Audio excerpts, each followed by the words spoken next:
What's up, ladies and gentlemen, boys and girls? This is Mac from Cryptstar Staking. Today I'm going to give you guys a complete overview of the Tezotopia ecosystem and metaverse. During today's tutorial, I want to go ahead and cover 5 distinct topics. The first topic will be the Tezotopia Map Explorer and sort of the history of Tezotopia from a map and geographic point of view. The second topic will be resource explanation, GIF, minerals, machinery, energy, and of course, unobtainium. Now, the third topic of discussion for today will be the unit discussion. I'll be talking about the units, the diplomats, the artifacts, the collectables, and the spies units, and talk about what their features are, at least what we know so far from what Gift.Games has released. The fourth topic of discussion today will be the marketplace walkthrough. I'll go ahead and show you guys how to shift through the marketplace to find the cheapest land and the cheapest units and get the best bang for your buck. And last but not least is gift staking, Raffles, the builder, and basically everything else under the starbase tab. Today's tutorial will not show you guys how to use the builder, and it will not show you how to use the different functions of Tezotopia because I have made those videos previously. So please check out my Tezotopia playlist right here, and you can see all the other videos I've made for Tezotopia. Check out those tutorials there. So before we go ahead and jump into today's video, let's go ahead and focus on this beautiful video made by Gift.Games. It is the promotional video for Tezotopia. Check it out, guys.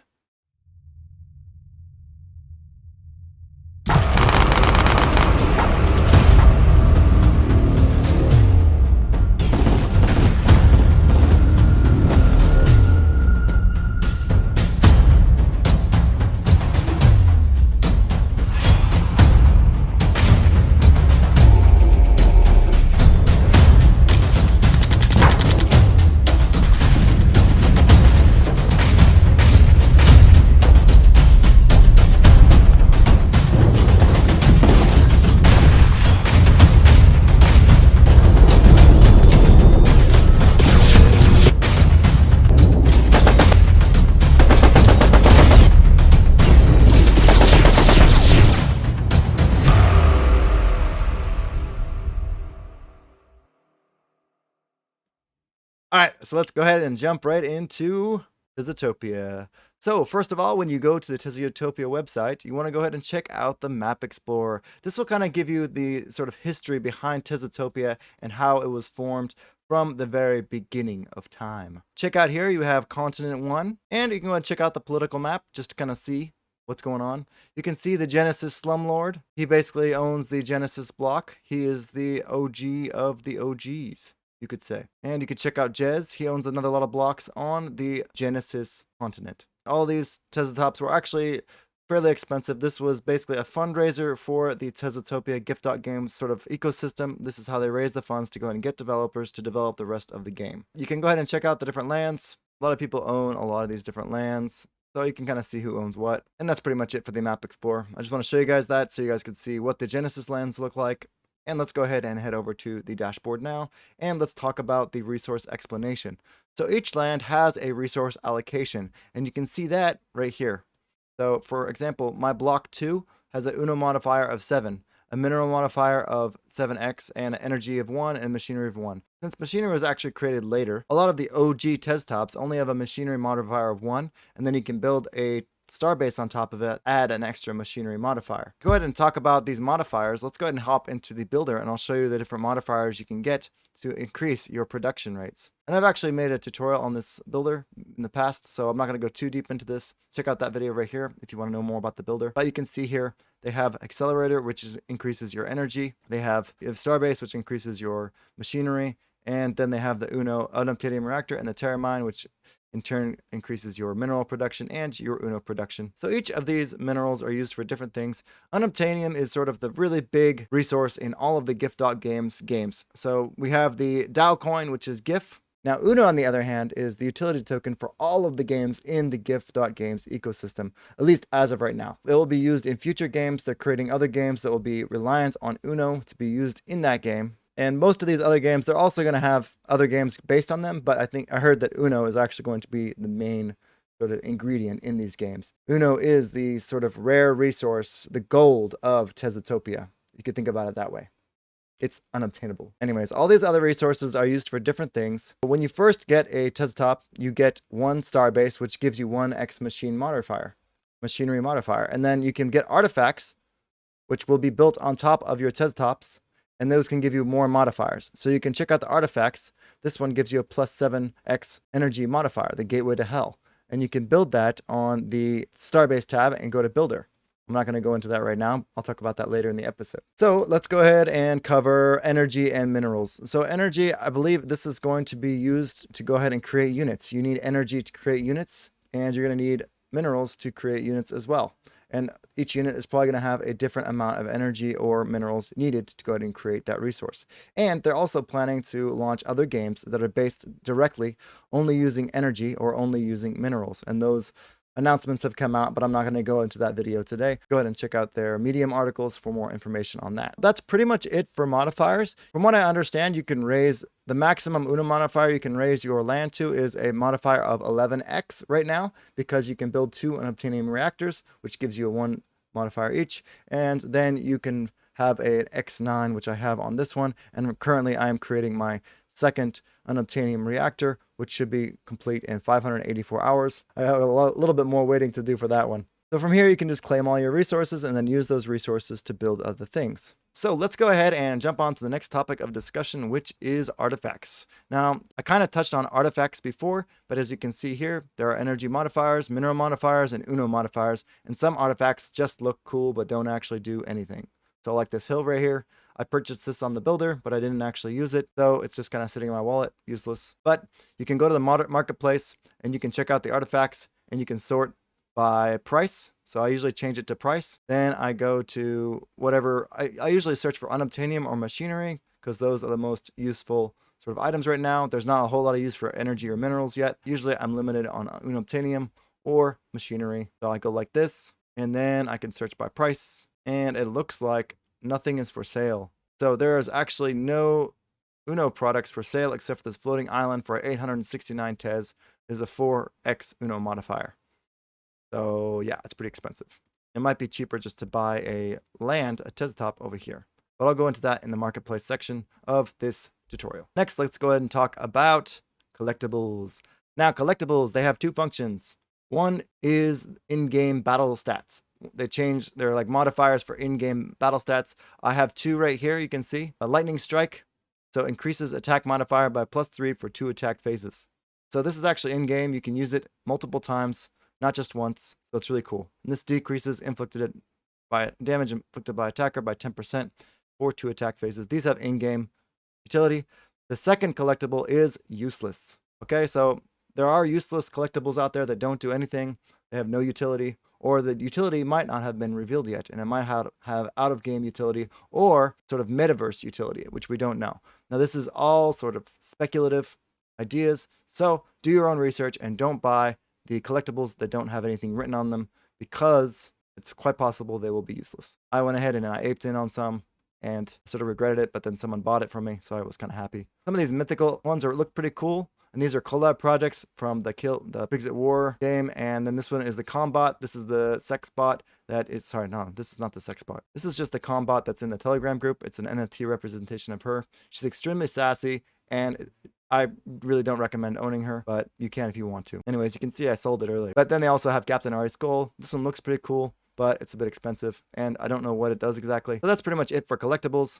Let's go ahead and move on to diplomats. This is a very, very complicated subject, and we can go into greater detail maybe on a different video. But diplomats are very, very cool. There's a lot of them. You can see here there is a total of 4,545 diplomats. Okay, and I believe some of these might have been burned, but I'm not 100% sure. On this rarity site, which you can see, you can go to the marketplace and then go to diplomats and then click on this rarity button, and it pops up in a separate tab. You can see the rarity. So if you want to search by rarity, just go up here, change it from ID to rarity, and you can see the rarity. And the thing about diplomats is they have a rarity, but they also have in-game utility, and sometimes they don't really align with each other. Some of the ones that are more rare don't have the best in-game utility. So in order to go ahead and cover that in today's video, I'd like to just go ahead and tell you the different stats of the diplomats. So you have commoner, harvester, magnate, statesman, royal, and that's it. Okay, so the royalty is the top tier. And if you watch my previous video, you know that they'll have access to all of the different areas inside of Tezotopia. So I talked about Tezotopia, and actually these have utility for the Tezotopia metaverse. So if you really want to get an in-game access and possibly meet the guy who made Lollipop, what was his name? Lil Wayne, crossing my fingers. We'll see. This collab with Joab Garza as well as Gavin Malouf. Gavin Malouf has a lot of connections in Las Vegas, so it is quite likely that he can bring in some of these cool artists to go ahead and do collabs within Tezotopia, and the royals will have access to that. I highly recommend getting a royal if you can. You can go ahead and check out the price of the royals. Just go like this, price, then go low to high, and low to high. And you can see the cheapest royal is, check all. The cheapest royal right now is 250 Tezos. So it's pretty cheap to buy a royal. I think this is the gateway to the ticket to the Tezotopia. So I definitely recommend trying to get a royal if you can while the prices are still low. And you can also see these on object.com. Now let's go ahead and talk about the stats of these individual diplomats. They have charisma, they have a class, they have influence. So charisma and influence can be changed over time. However, their class cannot be changed. So even if you get a commoner and you upgrade it all the way up to like 500 charisma or influence, I don't think that they can become royals. There might be a change to the rules later in the game, and there might be like a sort of trial that you have to go through in order to become a royal. But as of right now, you're stuck with the class that you get. Anyways, a lot of people are trying to get royals. These statesmen, the harvesters, they all have different things they can do. Let's go ahead and head over to the units and battle guides, and you can talk about what these diplomats can do. The diplomats have 4 different attributes: charisma, influence, class, health, and diplomatic actions. Direct message, you can send messages to other leaders. Lease out battle units, so you can actually lease out your battle units and make cash on your battle units if you don't want to play Tezotopia, if you don't have time, or you're a content creator like me, and you just want to rent out your units and let other people play and have fun, then you can rent them out for cheap or whatever price you want and mercenary your units out. You can also name your lands. You can send unused units to Uno mines. So diplomats can also send units to mine unobtainium on your behalf. So each diplomat you have can send out 10 units. The overseeing diplomats will be locked supervising the units and will not be able to carry out any other functions. Units assigned to mining will bring in 0.00005 Uno per hour. So that's actually pretty good. Battle hardened units with 100 XP qualify for this task. So you need to actually level up your units in battle, and then you can send them to the mines. Basically, they're retired and old, and now they can go work in the mines. Messed up, right? You can also form alliances with diplomats, and that probably has to do with your charisma aspect. Maybe your influence as well. Forming alliance will be easier with higher charisma, I'm guessing. You can only have one alliance at a time. You can partition your Teztops. Maybe your leaders, I'm not sure, but maybe the class of your diplomat kind of decides how many pieces you can break your Teztop into. I have no idea. Age of Apogee. Your diplomats will actually be the key to other metaverses. So, like we talked about in Tezotopia, you need to own a diplomat in order to get access to Tezotopia, or certain parts of Tezotopia at least. Now let's go ahead and move on to spies. So spies, apparently, they can kill diplomats. I'm not sure if it's a permanent death or if it's like a sort of a death. I'm not sure what this is. So they have a tech rating. So 1 to 10 indicates how advanced your spy unit is, stealth, and all these diplomat guides, everything. All these unit guides can be found on this Tezotop unit battle guide. It's on the bottom of the Tezotopia page here. So all these game guides are on the bottom. I don't think I'm going to go into the other units too much in this explanation because you can just read about it here. It's pretty simple. It's a lot more simple to read about it here. They have different modifiers. I will go ahead and touch on the different waves. I believe that if anybody getting into Tezotopia right now, it's definitely a good idea to look at the lower wave units, because lower wave units cannot be created with your artillery or any of your buildings. You actually have to create wave 2 or wave 3. So you want to make sure that you can grab these lower wave units while they're still cheap. And it looks like the cheapest one right now is 90 Tez. So you can get these light sentries for 90 Tez. Tiza a la carta is 99 Tez. This is actually a pretty decent price because Tez's price has gone down. And the original price, I believe, was around 60 or 70 Tez. So it's actually cheaper to buy it now than it was originally when the game first launched, when the marketplace first launched. Let's go ahead and now jump into the marketplace walkthrough, which I've kind of talked to you about a little bit during the rest of this tutorial. Let's go ahead and jump into this. So for Teztops, I'll give you my hints, tips and tricks. For when I look at Teztops, I go like this. I go to Uno modifier, I go to 1. I try to go to 10 here it doesn't really matter. Block age, you want to try and get the lower block ages if you can, but it's not required. Now, block age, they talked about having a higher chance of finding rare items in loot chests if your block age is on the first continent or in the first original OG Tezotops. Now, this hasn't been confirmed in any of the documentation, but this is a rumor going around in the Telegram group. And you can see that by going to block age and just go to like block age 200. And you can see all the level continent 1 lands that are for sale. Just sort by price and go from the least expensive to most expensive. Actually, you can get this really nice land right here for 550, and this is actually a steal, I think. I might grab that after this, actually. You can go to the units, and the units is the same. For here, I would recommend going for wave 1, like I explained, and then go by price, and then you can try and get the wave 1 units. And like I said, the cheapest one right now is 90. And just understand that these light sentries aren't the best. You can look at their stats here, and you can see that Tezo Alucard is much better. And even better than her, I believe, is this Aurasaur. Okay, so it has higher attack at least. So I think the best deal on here is probably this Hogtoad right now. You cannot see the range of these units, but it looks like, I believe these ones have a ranged attack. Go ahead and jump in the Telegram group, try and learn which units are going to have a ranged attack, and then plan your tactics appropriately. As of right now, ranged seems to have a better advantage on the testnet. There's artifacts, collectables, diplomats, and let's go to Raffletopia. So as of right now, I do believe Raffletopia are kind of paused. They were having a botting issue or people having multiple accounts and then trying to get these artifacts. They kind of slowed down on the Raffletopia for now, and they're focusing on this drops. This drops is for people who have raffles to mint, so you can go to the starbase and then you can get a tickets to mint. And if you're holding a ticket to mint, you're automatically whitelisted to go ahead and be one of the first people to get these first come first serve drops right here, so you can purchase these with 15 Tez each, right? Basically, this is first come first serve. If you want to get whitelisted for this, you need to go to the Starbase tab and make sure you get a raffle in the Raffletopia thing. So they want to focus on giving players who actually pay attention to the game a chance to get these drops first, rather than people who are just trying to flip the NFTs, is the point behind this first come first serve mechanism. Okay, and here's the stats page. You can see all of the different stats, how many sales, the volume for the day. It's actually quite high. 24-hour volume, 5,000 Tez. That's almost as high as the what is it called? CyberGecko gang on object.com today. And this is pretty much daily. This is the normal volume for them. So they actually have a really, really high volume on Tezos. It's pretty ridiculous. Let's go ahead and go into the next part of my tutorial, which will be Raffles Builder. I'll talk about the Starbase tab, basically. So the Starbase tab, let's start on the left with the tickets. So every couple of hours, there is a lottery. This one starts in 6 hours. I missed the 2 o'clock lottery. So every 8 hours, they have a lottery for 12 tickets. You can join. As you can see, there's actually a lot of people entering the lottery. The chances of winning are pretty slim. But in order to enter, you first have to go up to lock resources, and you have to lock 0.5 Uno and 50 energy per ticket that you want. So you can lock 7.5 Uno or 1500 energy, and that will give you the max amount of tickets you can have for one account. If you want to do this from multiple accounts, that is also possible. They're trying to get an anti-bot system so people can only do it from one account, but it's very hard to kind of protect against that without a CAPTCHA system. Eventually, they're probably going to implement some sort of system to block it from people having multiple accounts and getting a lot of tickets, but right now, that's what people are doing. Okay?